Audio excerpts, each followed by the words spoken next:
बात करते हैं, यहाँ युवा भी उपस्थित है। जी, आगामी जो लोकसभा चुनाव होने वाली है उसमें आप कांग्रेस भाजपा में कौन से प्रत्याशी को चाहते हैं?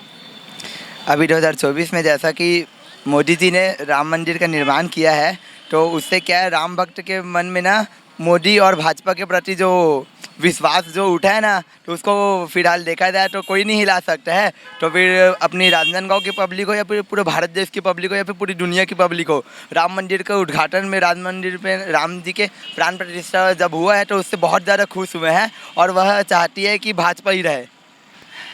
जी, राजनांदगांव विधानसभा में आप विकास के क्षेत्र में क्या कहना चाहेंगे? क्या होना चाहिए? मैं राजनांदगांव से हूँ और देख रहा हूँ कि जगह जगह क्या है, सड़क में गड्ढे खुदे हुए हैं, जिससे कि क्या है, यातायात व्यवस्था अच्छी से नहीं हुई है। बार बार क्या है, गाड़ी मोटर का एक्सीडेंट होते रहता है। और जैसे कि अभी नल का कार्य चल रहा है तो जगह जगह गड्ढे हो चुके हैं, अभी तक से नए सड़क बनाए हुए नहीं हैं।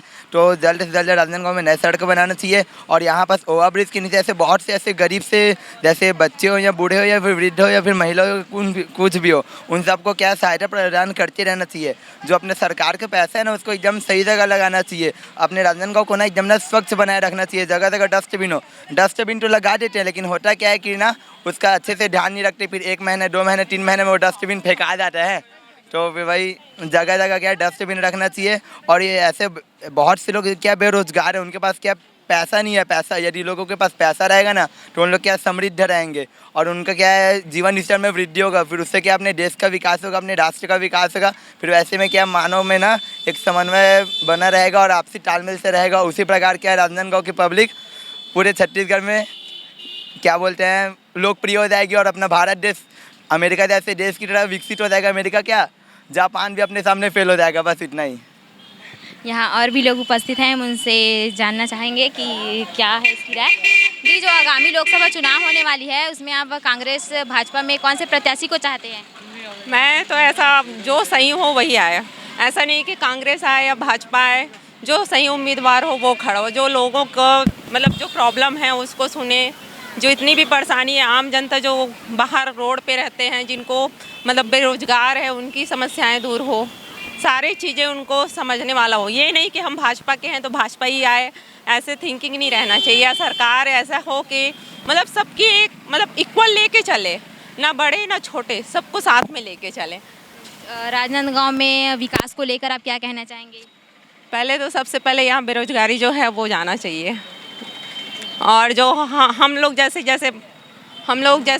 व्यापार वाले हैं ना, तो जिसके वजह से व्यापार सारे हमारे ठप हो चुकी है ना, डीमार्ट वगैरह के उससे, तो वह मैं चाहती हूँ और अदर भी शॉप वाले भी यही चाहेंगे ना कि जितने भी व्यापार वाले हैं उन लोग यही चाहेंगे कि उसकी भी कुछ हेल्प हो सरकार की ओर से, या कोई भी चीज़ के दाम बढ़ाए ना आम पब्लिक के लिए। ठीक है, मैंने जी, आपकी क्या राय है जो आगामी जो लोकसभा चुनाव है उसमें आप कांग्रेस भाजपा में कौन से प्रत्याशी को चाहते हैं? सब अच्छे से है, कोई भी आ जाए एक ही बात है, वो तो सही से होने चाहिए। जो भी आए अच्छे से काम करे, कोई प्रॉब्लम ना आए किसी जनता पार्टी को। विकास को लेकर आप क्या कहना चाहेंगे यहाँ? विकास अच्छे से होना चाहिए, इसमें कोई बात नहीं है। जी, यहाँ और भी लोग उपस्थित हैं, हम उनसे बात करते हैं। जो आगामी लोकसभा चुनाव होने वाली है उसमें आप कांग्रेस भाजपा में कौन से प्रत्याशी को चाहते हैं? भाजपा के, उनका काम शहर में ठीक है। यहाँ राजनांदगांव विधानसभा में विकास के क्या मुद्दे हो सकते हैं? विकास तो बहुत कम हुआ, रमन जी के जाने के बाद में विकास बहुत कम हुआ है।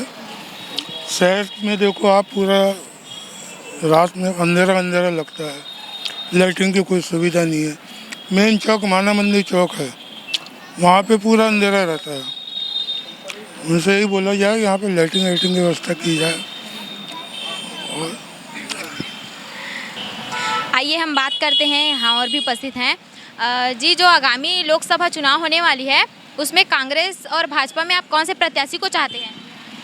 प्रत्याशी तो भाजपा का ही चाहते हैं, क्योंकि कांग्रेस अपनी विश्वसनीयता पूरे देश में खो चुकी है, झूठ बोलने का अंबार है।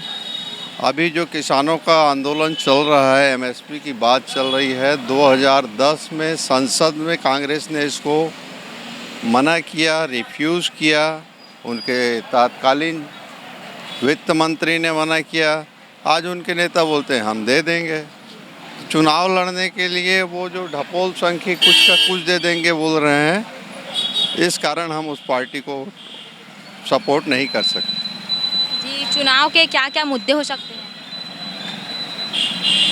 चुनावी मुद्दे में सबसे बड़ी बात आदमी की पेयजल समस्या है, स्वास्थ्य है, सड़क है, बिजली है, आवागमन की सुविधा है, ये सब होना चाहिए।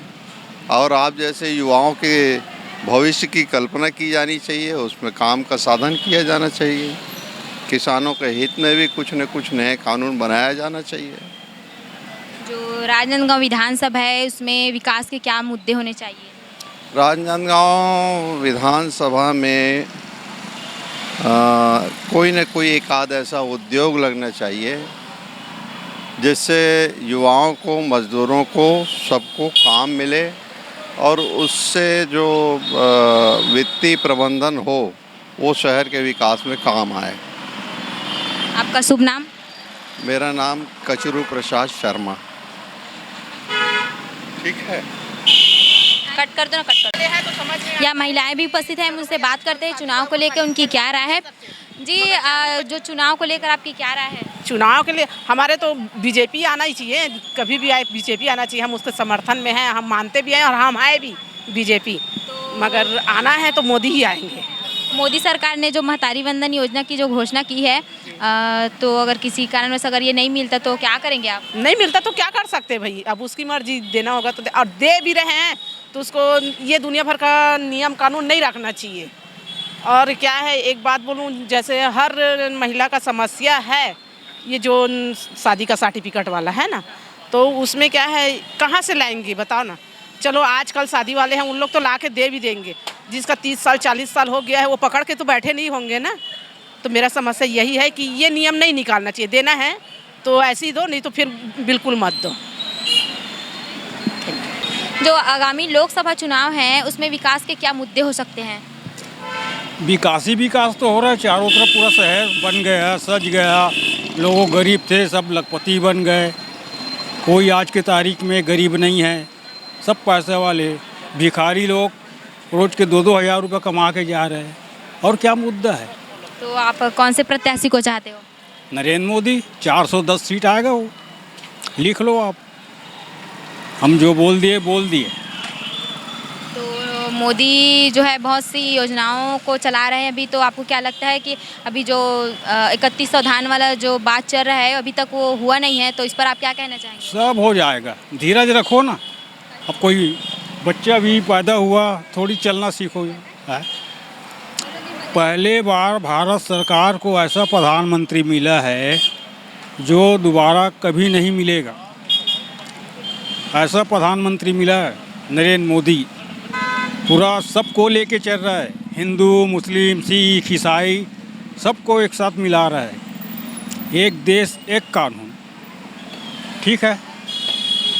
जैसे कि आप लोगों ने सुना कि सभी की यही उम्मीद है, जो मोदी की गारंटी के विकास पर जो है गति प्रदान करना चाहिए, जितना हो सके उतना विकास पर ध्यान देना चाहिए। महिलाओं का भी यही कहना है कि जनता की जो ज़रूरत है उसको पूरा किया जाए और विकास पर ध्यान दिया जाए। आगामी माह में लोकसभा चुनाव होना है, इसी अवसर पर आज हम लोग आए हैं राजनांदगांव जिले। आइए हम पूछते हैं लोगों से कि वो क्या चाहती है, क्या परिवर्तन है।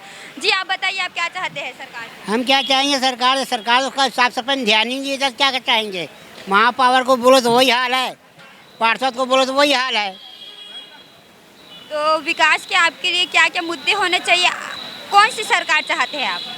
हम सरकार कोई भी बने, हम गरीबों को रोज कमाना रोज खाना है, उसमें क्या है। सरकार हम कमाते जब भी खाते हैं। यहाँ 60 साल से ज़्यादा उम्र वालों को पेंशन मिलेगा बोलता, कोई पेंशन भी तो नहीं मिल रहा है। तो आपकी क्या मांग है? हमारी क्या मांग है, हमको कुछ नहीं, हमारा हाथ पर चल रहा है, अपना कमा रहे हैं बस। आप बताइए, आप क्या चाहते हैं, विकास के क्या मुद्दे होने चाहिए? विकास तो हो रहा है, आगे भी होएगा और मोदी जी बैठेगा गद्दी पे। अच्छा, आपने बोला कि मोदी जी ही बैठेंगे। 15 सालों से मोदी की सरकार है, क्या ऐसा विकास हुआ है अकात आप बता दीजिए। बहुत कुछ हुआ है ना जी, आप लोगों को खुद मालूम है। नहीं, वही तो हम लोग जानना चाहते हैं, वही लोग जानना चाहते हैं। देखो 15 साल पहले जब बीजेपी की सरकार थी तो राजनांदगांव में बहुत विकास हुआ था, छत्तीसगढ़ में बहुत विकास हुआ था, लेकिन 5 साल में पूरा विकास सत्यानाश कर डाले कांग्रेस में। सेंट्रल में बीजेपी की सरकार है 10 साल से, लेकिन कितना विकास हुआ है आज। अच्छा, आप बोले कि विकास हुआ है, तो राजनांदगांव में ऐसा क्या विकास हुआ है? कांग्रेस के 5 साल में कुछ नहीं हुआ। भूपेश बघेल जो था ना, पूरा डुबो के रख दिया राजनांदगांव। तो आगामी माह में लोकसभा चुनाव होना है, तो उसके क्या मुद्दे हो सकते हैं? कुछ नहीं, मोदी है तो मुमकिन है। सरकार जो कह रही है उद्योगों को बढ़ाना है, आगे लाना है, ये तब से जो है लगातार अभी तक चली आ रही है, पर अभी तक इस पर कड़ी कार्रवाई नहीं हो पाई है। इस पर आप क्या कहना चाहते हैं? उद्योग लगाने के लिए सरकार कटिबद्ध है, लेकिन कुछ ऐसे तत्व भी हैं जो लगाने के लिए बाधित करते हैं। जैसे आप कहीं पर आप उद्योग लगाओगे तो गांव वाले आप आपत्ति करेंगे, ऑब्जेक्शन उठाते हैं कि यहाँ पर हमारा प्रदूषण बढ़ेगा, वो बढ़ेगा। अरे तो भाई कुछ पाने के लिए कुछ तो होना पड़ेगा भाई। सरकार तो कई फैक्ट्री लगाने वाली थी, अभी सीमेंट फैक्ट्री, उस पर भी आपत्ति आ रही है। अरे भाई कुछ पाने के लिए कुछ तो होना पड़ेगा भाई, ऐसा तो नहीं है। जी आप बताइए, आप विकास के क्या मुद्दे होने चाहिए लोकसभा चुनाव में? मैं क्या बताऊं मैडम, मेरे को खुद समझ नहीं आता ना, ये भी बात है ना। अच्छा, आप ये बता दीजिए कि पीछे अभी जो लोकसभा चुनाव होने वाली है, तो क्या परिवर्तन होना चाहिए? क्या परिवर्तन होना चाहिए? कांग्रेस बीजेपी आना चाहिए, और क्या है भैया, है कि नहीं? मोदी की गारंटी है। जैसे कि आपने बोला कि मोदी की गारंटी है, पिछले 15 सालों से मोदी जी ही बैठे हैं, तो ऐसा क्या विकास किया है, एक तो बता दीजिए। बहुत विकास हुआ है नांदगांव का, बहुत विकास हुआ है मैडम। स्टेडियम बना है, ये बना है, फ्लाईओवर बने हुए हैं अभी, हाँ, मेडिकल कॉलेज है, मतलब कुछ व्यवस्था सुधरी है नांदगांव की, पहले से अच्छा हो गया। आगामी माह में लोकसभा चुनाव होना है, तो विकास के क्या मुद्दे होंगे आप? यहाँ रोड और बिजली का क्या रेट कम होगा बोले, इसके बाद कम हुआ नहीं है, बताइए आप।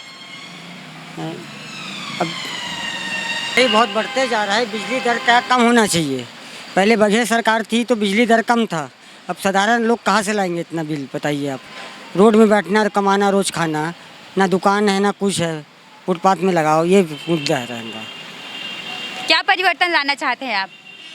सरकार बीजेपी की ठीक है, केंद्र में भी बीजेपी की बनना चाहिए, मगर क्या है, पब्लिक को भी देखना चाहिए ना। अब रोड में बैठने वाला कहाँ से कितना कर लेंगे, अपने बच्चे को पढ़ाए कि रोड का खिलाया। 40 रुपया खंडा चावल हो गया है, बताइए आप। कहाँ 20 रुपया 15 रुपया मिलता था। सब महंगाई दिन के दिन बढ़ते जा रहा है, कमाई बढ़ना नहीं है और कमाई कम हो गई। अच्छा, आप बताइए, अभी तक राजनांदगांव में क्या क्या विकास हुए? स्टेडियम बना है, गार्डन बना है, विकास के लिए तो बहुत हुआ है, मगर क्या है, या फैक्ट्री है ना कुछ है ना रोजगार है, बस एबिस के भरोसे में चलता है, बस मान के चलो। थोड़ा बहुत देहात वाले लोग आ जाते हैं काम करवाने के लिए, बाकी सब जिला बन गया है तो कोई आने के लिए नहीं करता, सुबह से बैठे। आप बताइए, आप क्या परिवर्तन लाना चाहते हैं? यहाँ बेरोजगारों के लिए एक तो फैक्ट्री ज़रूरी है नांदगांव में। हम मोदी से वही कहता हूँ, एक फैक्ट्री ज़रूरी है, क्योंकि बेरोजगार बहुत बढ़ गए यहाँ पर, और कुछ मोदी को जितना ही ज़रूरी है। विकास के क्या मुद्दे होने चाहिए? विकास का नांदगांव को ले ले तो ठीक है, अभी विकास वही है कि एक तो फैक्ट्री होना उसके लिए बहुत ज़रूरी है। जैसे कि आपने कहा कि मोदी की सरकार होनी चाहिए, पिछले कई सालों से मोदी जी ही है, तो उन्होंने ऐसा क्या परिवर्तन लाया है? अकाद गिनती करा दीजिए हमें भी। मोदी आया जब से रेलवे विभाग में भी बहुत सब परिवर्तन आए, गाड़ी चले,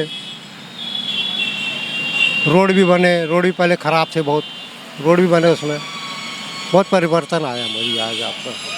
पर अभी तक देखा जा रहा है कि बेरोजगारों की संख्या जो है वो बढ़ी है, उस पर आप क्या कहना चाहेंगे? वही मेरा कहना है कि एक तो फैक्ट्री होना बहुत ज़रूरी है। यहाँ एक पहले बीएनसी मिल था जो बंद हो गया, उसको कम से कम चालू होना चाहिए बीएनसी मिल को, तो रोजगार मिले लोगों को, और कुछ नहीं। जी आप बताइए, आगामी माह में लोकसभा चुनाव होना है तो विकास के क्या मुद्दे होने चाहिए? विकास के मुद्दे पहले ही तो शिक्षा हमारे भारत की बहुत अच्छी होना चाहिए, जो कि अब सुधरते जा रही है धीरे धीरे, और हॉस्पिटल बहुत अच्छे होना चाहिए जिससे कि मरीजों को सुविधा मिल सके। उसके बाद में नल और बिजली की समस्या है, जो कि अब हो तो रहा है लेकिन अभी भी बहुत ही धीरे हो रहा है, अभी भी चींटी की चाल जैसे ही हो रहा है। इसको गति मिलना चाहिए। तो हम तो ये नागरिक हैं, हम यही चाहेंगे कि हमारे देश का विकास हो रहा है लेकिन धीरे हो रहा है। हम चाहते हैं कि थोड़ा फास्ट हो, और जो गरीब जनता है उसको हकीकत में हक मिले। बीच के लोग ही उसको पूरा वो कर देते, तो वो नहीं, उनका हक नहीं ख़त्म होना चाहिए। Thank you. जी आप बताइए, आपकी क्या मुद्दे होने चाहिए? मैडम ने तो बता दिए मैडम मुद्दे। बस मेरा एक है, मिडिल क्लास वाले लोग, मतलब कोई भी सरकार आओ, मिडिल क्लास वाले लोग हमेशा पीस जाते हैं उसमें। वोटिंग के समय ये करेंगे वो करेंगे, गरीब को कर देंगे, हाई क्लास वाले अपना वो कर देंगे। टैक्स देते समय सबसे टैक्स लेते हैं मैडम, पर मिडिल क्लास वालों के लिए फैसिलिटी बताइए क्या है? कोई फैसिलिटी नहीं मिडिल क्लास वालों के लिए। आप उज्ज्वला योजना चलाए हो गैस की, तो उसमें भी हम कर नहीं पाते कोई चीज़, कोई भी चीज़ नहीं कर पाते। अभी ये कौन सी वो लेडीज़ की महिला कौन सी योजना चल रही, उसमें भी हम कुछ नहीं कर पा रहे, क्योंकि बोले टैक्स आप पेड करते हो। तो हम टैक्स भी पेड करते हैं, हम मेहनत का भी कमाते हैं, फिर भी हमारे लिए कोई फैसिलिटी नहीं। इलेक्शंस के समय बोला गया था कि आपको ये मिलेगा, आपको वो मिलेगा, आपको 1000 रुपये महीना मिलेगा, फिर बाद में पता चला आप ओपन में आते हो तो आपको ये कोई फैसिलिटी नहीं मिलेगी। तो मिडिल क्लास वाले हमेशा ही पिसते हैं, मेन मुद्दा ये है। तो आप से ये रिक्वेस्ट है कि आप मिडिल क्लास वालों के लिए भी कुछ करिए, क्योंकि वो हमेशा ही पिसता है। या तो हाई लेवल के वो लोग बच जाते हैं, या एकदम जो गरीब है वो बच जाता है, और मिडिल क्लास वाला हमेशा पिसते रहता है। फैसिलिटी मिल जाती है मिडिल क्लास। अच्छा, आप मुझे बताइए कि क्या परिवर्तन लाना चाहते हैं और अभी तक कितने विकास हो पाए? विकास तो हो रहे हैं, मैंने तो पहले ही बोला विकास तो हो रहा है, और उसमें परिवर्तन की बहुत ज़रूरत है। अभी भी हमारे देश की शिक्षा उतनी अच्छी नहीं हुई है जितना कि हम चाहते हैं। आज सरकार ने क्या करी है, गरीबों को अनाज फ्री दे रही है, और आज 13 साल का बच्चा पीना सीख गया है। तो ये सब नहीं होना चाहिए। आप शिक्षा में पूरे उनको इंतज़ाम दीजिए, लेकिन खाने को मत दीजिए, फ्री खाने को मत दीजिए, उनको कमाने दीजिए। क्योंकि हमारा एक जो बच्चा है, बच्चा भी आज के ज़माने में पीना सीख रहा है, तो ये कहाँ से आप इसको कितना अच्छा बोलेंगे? इसको हम अच्छा नहीं बोल सकते हैं। इसलिए मैं चाहूँगी कि भाई आप उसको वो अनाज मत दीजिए, लेकिन उसको शिक्षा ज़रूर दीजिए, और उसको कमाने दीजिए, उसको सीखने दीजिए कि कमाते कैसे हैं। Thank you.